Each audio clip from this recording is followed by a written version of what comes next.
அனைவருக்கும் ஆனந்த வணக்கங்கள். உங்களை சந்திப்பதில் ஆனந்தம். இன்றைய ஆத்மோபதேசம் ஆத்ம மறதி தரும் நிம்மதி. அற்புதமான ஒரு உபதேசம் இது. இதனுடைய முதலில் அர்த்தத்தை நாம் பார்ப்போம். மறதி என்பது புரிகின்றது. அது என்ன ஆத்ம மறதி? ஜெனரலா சொல்லணும்னா மறதினா ஞாபகம் இல்லாமல் இருப்பது.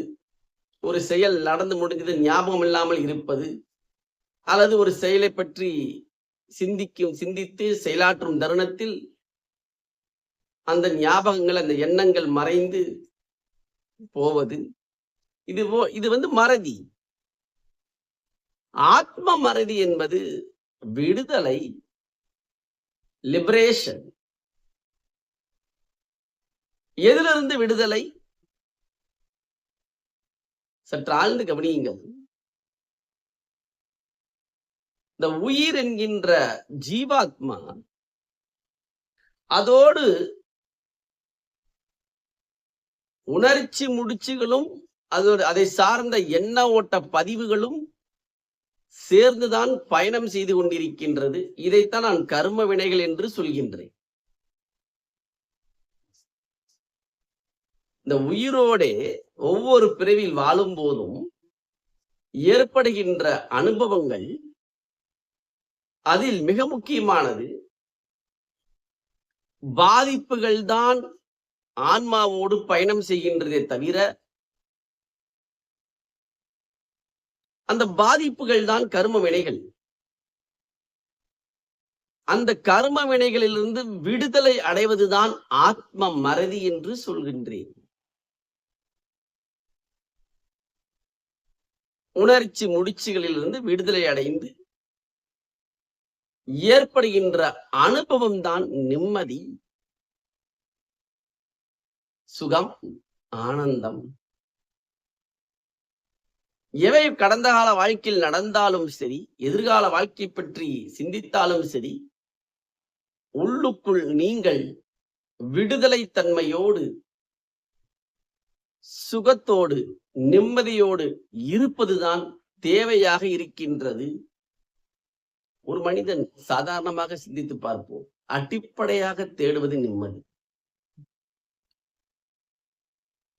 உயர்ந்த ஆன்மீக சக்திகளோட போக வேண்டாம். பேசிக்கா தேடுவது நிம்மதி. ஆரோக்கியம் சார்ந்து, செல்வம் சார்ந்து, உறவுகள் சார்ந்து, ஆன்மீகம் சார்ந்து, இதற்காக ஓடிக்கொண்டே இருக்கின்றோம். நிம்மதி என்கின்ற சந்தோஷம்.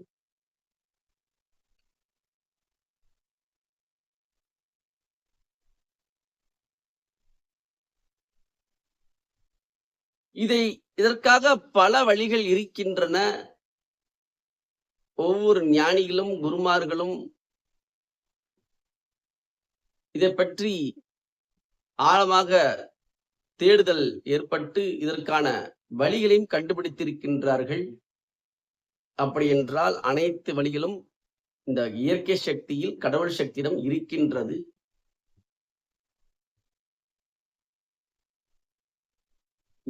எமக்கு நடந்த அனுபவத்தில் ஒரு வழியை நான் பகிர்ந்து கொள்கின்றேன். அது மீண்டும் மீண்டும் நான் சொல்வது ஆத்ம ஆனந்தம். இது ஒன்றுதான் வழி என்றும் நான் சொல்லவில்லை.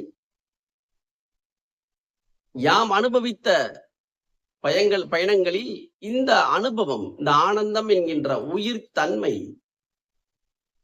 நேரடியாக ஒரு மனிதனுக்கு ஆத்ம மறதி என்கின்ற ஆத்ம விடுதலையை தருகின்றது. நல்லா ஆழ்ந்து கவனிச்சு பாருங்க. எல்லா வகையான பிரச்சனைகளுக்கும் மூல காரணம் இந்த நிம்மதி இல்லாத தன்மை. தொழில் ஏற்படுகின்ற பிரஷர், ஜாபோடைய பிரஷர், அந்த செகண்ட் நாம இழப்பது என்ன? அந்த நிம்மதி இல்லாத தன்மை. எல்லா மனிதனுக்கும் தெரியும், எல்லாருக்குமே தெரியும். நிம்மதி இழந்தா நம்ம நிம்மதி இல்லாம இழக்கிறோம், நிம்மதி இல்லாம இருக்கிறோங்கிறது எல்லாருக்குமே அது சென்ஸ் ஆயிடுது ஈஸியா. நான் ஒரு பேலன்ஸா இல்ல, நான் ஒரு ரிலாக்ஸ்டா இல்ல.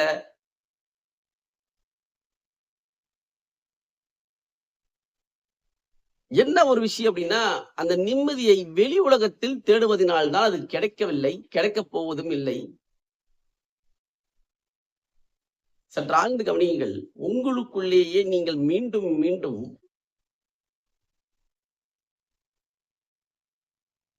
இந்த நிம்மதி இல்லாத தன்மைக்கு அடிப்படை காரணம் வெளியில் இல்லை, மற்றவர்களால் இல்லை என்பதை அடிப்படையாக புரிந்து கொள்ள வேண்டும்.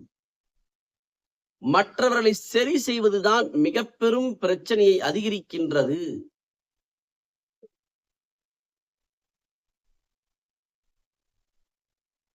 உங்களுடைய நிம்மதி இல்லாத தன்மைக்கு மற்றவர்கள் எக்காரணம் கொண்டும் அவர்கள் காரணமாக இருக்க இயலாது என்பதை அடிப்படையாக நாம் புரிந்து கொள்ள வேண்டும்.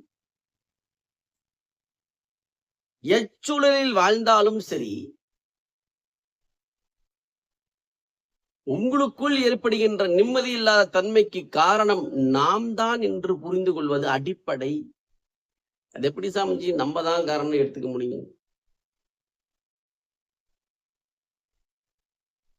காரணம் என்றால் உங்களுக்குள் நீங்கள் வைத்திருக்கின்ற எதிர்பார்ப்புகள் மற்றவர்களை சார்ந்து இருப்பதினால்,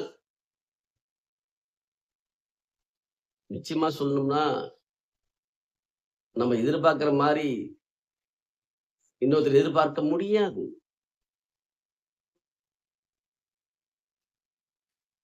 ஒரு மனிதன் எதிர்பார்ப்பது மற்றொரு மனிதன் எதிர்பார்க்க மாட்டான். ஏன் நம்ம வெளியே போவானே, நம்ம ஃபேமிலி விஷயத்தையே எடுத்துப்போம். எப்படி ஒருத்தர் எதிர்பார்க்கிறது ஒருத்தர் எதிர்பார்ப்பை ஃபில்ஃபில் பண்ண முடியும்? அதை விடுங்க. எப்படி ஈக்குவலா அதே எதிர்பார்ப்பு இருக்குன்னு சொல்ல முடியுமா? முடியாது.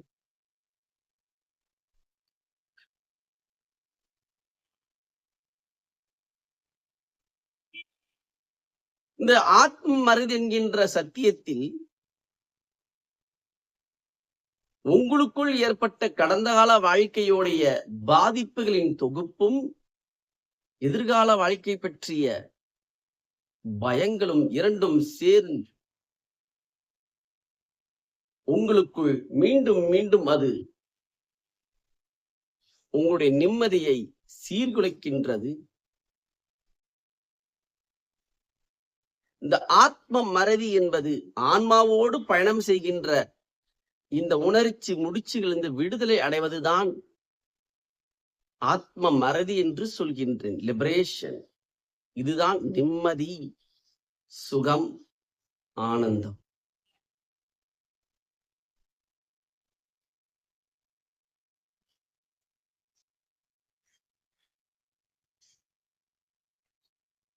இந்த உபதேசத்தின் மூலமாக நீங்கள் தெரிந்து கொள்ள வேண்டியது என்னவென்றால்,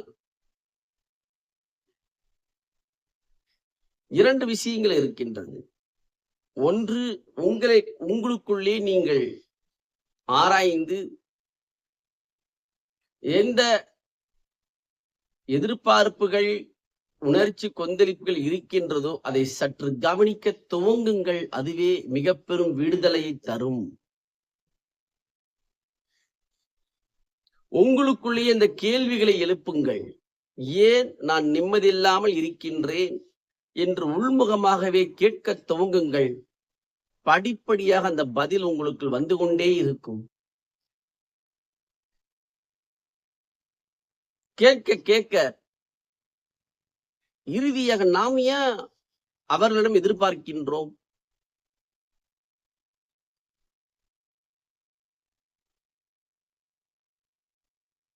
என்ன வரும் அப்படின்னா, கடைசியில நாம் தான் நம் வாழ்க்கைக்கு முழு பொறுப்பு என்று ஒரு அருமையான ஒரு பதில் கிடைக்கும். Break your dependency It leads to experience peace.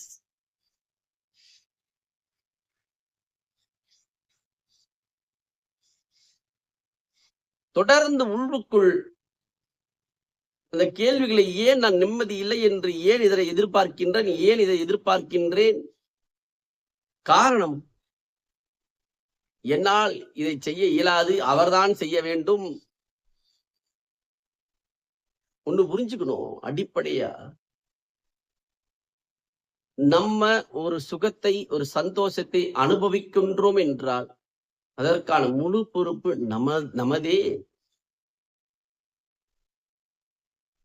நீ பொறுப்பெடு, நான் பொறுப்பு இல்லாம என்ஜாய் பண்றேன்னு சொல்றது முழுமையாக அதை அனுபவிக்கவும் இயலாது. இதனாலதான் ஒரு சமுதாயத்துல ஒரு வாசகம் சொல்லிட்டே இருப்பாங்க, உழைச்சு ரெஸ்பான்சிபிலிட்டி எடுத்து நம்ம எதை அனுபவிக்கின்றோமோ அது மூலமாக அது மிக பெரும் ஒரு அமிர்தமாக இருக்குன்னு சொல்லுவாங்க. உழைக்காத செல்வம் வாழ்க்கையில் அதை முழுமையாக அது கிடைத்தாலும் அதை அனுபவிக்கும் தன்மை இருக்காது. இதன் மூலமாக உள்ளுக்குள் இது மிகப்பெரிய ஒரு டிரான்ஸ்ஃபர்மேஷன் ப்ராசஸ் உங்களுக்கு புரிய வைக்கும். நம்முடைய பொறுப்பை மற்றவர்களிடம் நாம் திணிக்கின்றோம்.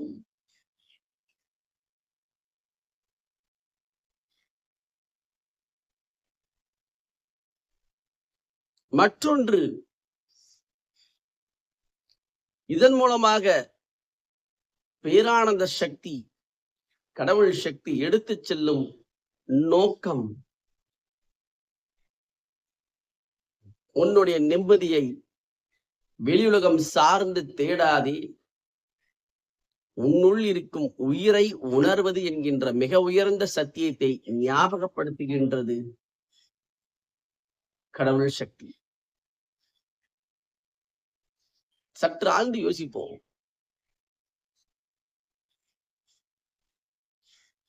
இந்த உயிரை படைத்து உடலை படைத்து இயக்குகின்ற இந்த இயற்கை சக்தி, கடவுள் சக்தி நிச்சயமாக ஒரு மனிதனுடைய சந்தோஷத்தை, நிம்மதியை மற்றவர்களை சார்ந்து வைக்காது.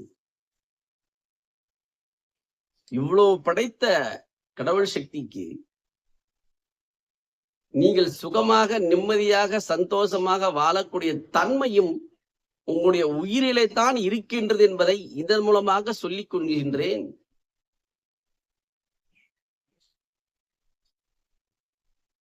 நான் மீண்டும் மீண்டும் சொல்லும் மகா வாக்கியம், எமது இருப்பே ஆனந்தம். அந்த இருப்பிலேயே லயமாவதுதான் முழுமையான விடுதலையாக மாறுகின்றது. அங்கு ஆழ்ந்து புரிந்து கொள்ளுங்கள். எதை உணர்வதினால் நிம்மதி இழக்கின்றோம், எதை உணர்வதினால் நிம்மதி கிடைக்கின்றது. நான் என்கின்ற அகங்காரத்தை மீண்டும் மீண்டும் உணர்வதினால் ஆத்ம திருப்தியோ, ஆத்ம மறதியோ, நிம்மதியோ ஒருபோதும் கிடைக்கப் போவதில்லை.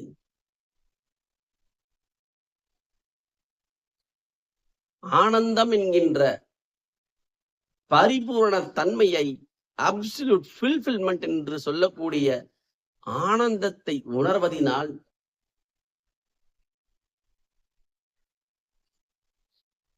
ஏற்படுவது ஆத்ம மறதி என்கின்ற விடுதலை, நிம்மதி. ஒரு மனிதன் அடிப்படையாக இதை நோக்கி நகர்வதுதான் மிகவும் முக்கியம்.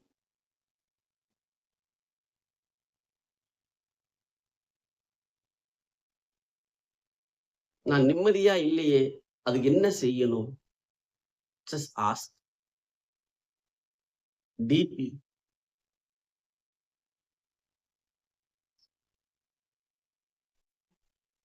அந்த நிம்மதியை அடையணும்னா என்ன செய்யணும்?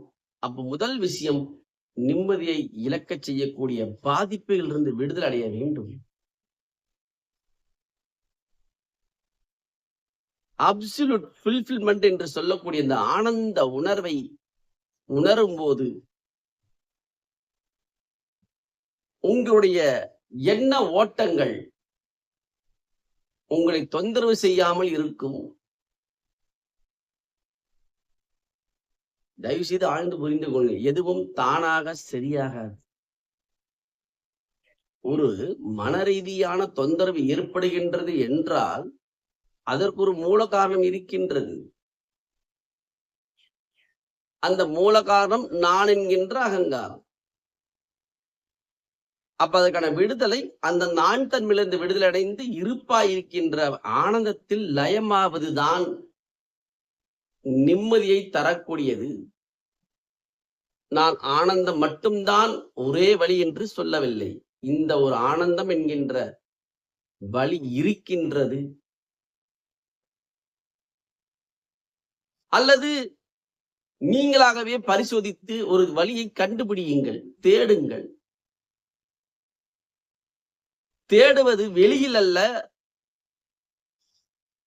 வெளி உலகம் என்று சொல்லக்கூடிய சமுதாய வாழ்க்கை என்று சமூகம் என்கின்ற அந்த செயலை ஒருபோதும் செய்வதனால் நிம்மதி கிடைக்கப் போவதில்லை. அது உண்மை. உள்முகமாக நீங்கள் கவனித்து ஏன் நான் நிம்மதியாக இல்லை என்கின்ற அடிப்படையான கேள்வியை உள்ளுக்குள் கேட்டு அதற்கான தீர்வை கண்டறிந்து செயலாற்றுங்கள்.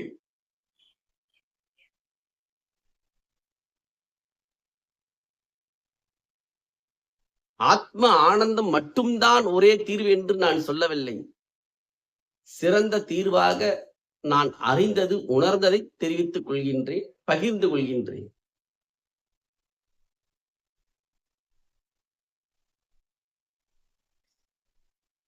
இதை மட்டும் ஆழ்ந்து கவனிச்சு பண்ணுங்க.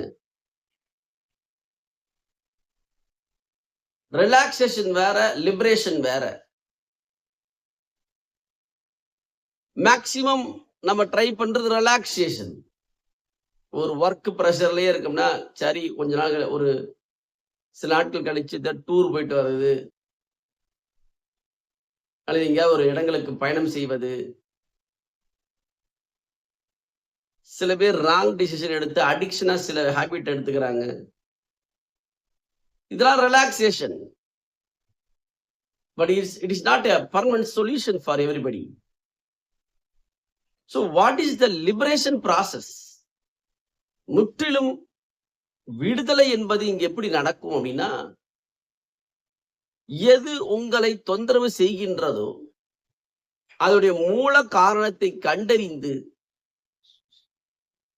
எதை உணர்வதனால் நிம்மதி இழக்கின்றோம், இப்பொழுது எதை உணர்ந்தால் நிம்மதி கிடைக்கும், எதை உணர்வதனால் தொடர்ந்து உணர்ச்சி கொந்தளிப்புகள் எழுந்து எண்ணங்கள் கொந்தளித்து தொடர்ந்து துக்கத்தையும் ஏமாற்றத்தையும் பயத்தையும் தந்து உங்களுடைய நிம்மதியை சீர்குலைக்கின்றதோ, நாம் செய்ய வேண்டியது அந்த மூலத்திலிருந்து விடுதலை அடைவதுதான் நிரந்தரமான தீர்வாக மாறும்.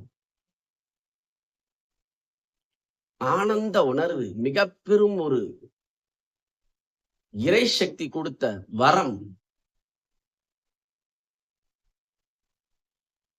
என் வாழ்க்கையில் நான் அனுபவித்த மிக உயர்ந்த ஒரு அனுபவம் இந்த ஆனந்த உணர்வு தான். எங்கும் செல்ல தேவையில்லை. உன்னுள் இருக்கும் உயிரையே ஆனந்தம் என்கின்ற உணர்வை உணர்ந்து லயமாக லயமாக லயமாக ஆத்ம மறதி என்கின்ற விடுதலை நடக்க துவங்கும். அதை அனுபவிக்கவும் இயலும். தேவையற்ற உணர்ச்சி கொந்தளிப்புகள் இருந்து விடுதலை செய்து உங்களுக்கு அது அனுபவமாக மாற்றவும் செய்யும். நான் மாறிக்கொண்டிருக்கின்றேன் என்கின்ற ஞாபகத்தையும் படுத்தும்.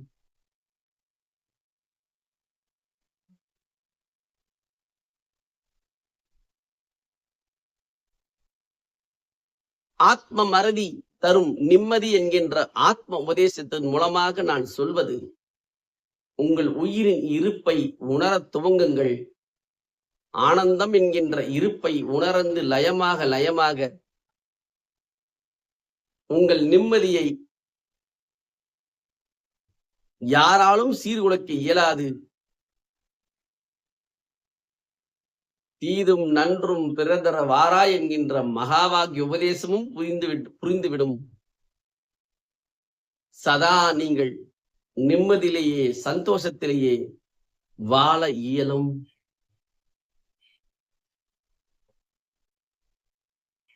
ஒரு மனிதனுக்கு ஏற்படுகின்ற மிக உயர்ந்த ஒரு பொக்கிஷம் நிம்மதி. சதா தன் வாழ்க்கை பற்றி சிந்திப்பதும் மற்றவரை பற்றி சிந்திப்பதும்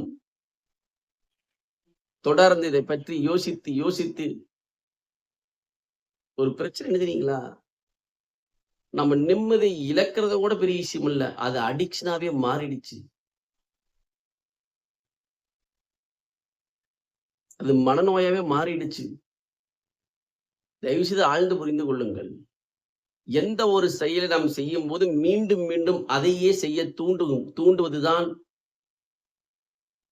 மனப்பழக்கம் என்கின்ற அடிக்ஷன் என்று சொல்கின்றேன். ஒரு துக்கத்தையும் கவலையையும் ஏமாற்றத்தையும்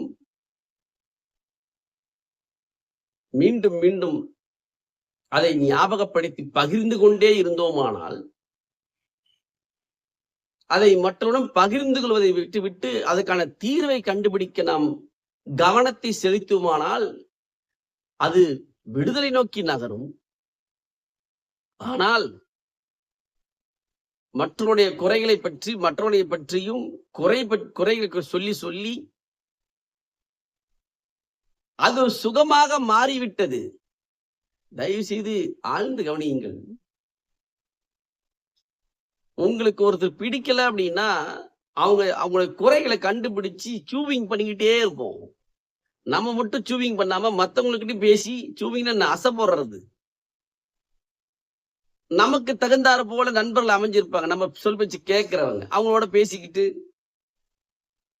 இது பண்ணிட்டு இருக்காங்க, அதை பண்ணிட்டு இருக்காங்க. It is not a solution for the problem. அதுக்கான பிரச்சனைக்கான சொல்யூஷன் கண்டுபிடிச்சு இம்ப்ளிமெண்ட் பண்ண முடியுமா? அதான் கேள்வி.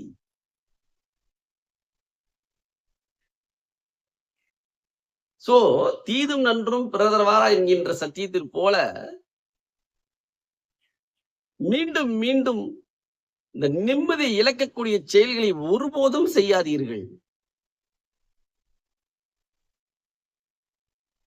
எந்த சூழலை வந்தாலும் சரி, எந்த கடந்த கால வாழ்க்கையில் ஏற்பட்ட பாதிப்புகள் ஞாபகம் வந்தாலும் சரி, இம்மிடியட்டா ஃபைண்ட் த சொல்யூஷன். இந்த எண்ணம் என்னை தொந்தரவு செய்கின்றது, இதற்கு நான் என்ன செய்ய வேண்டும்?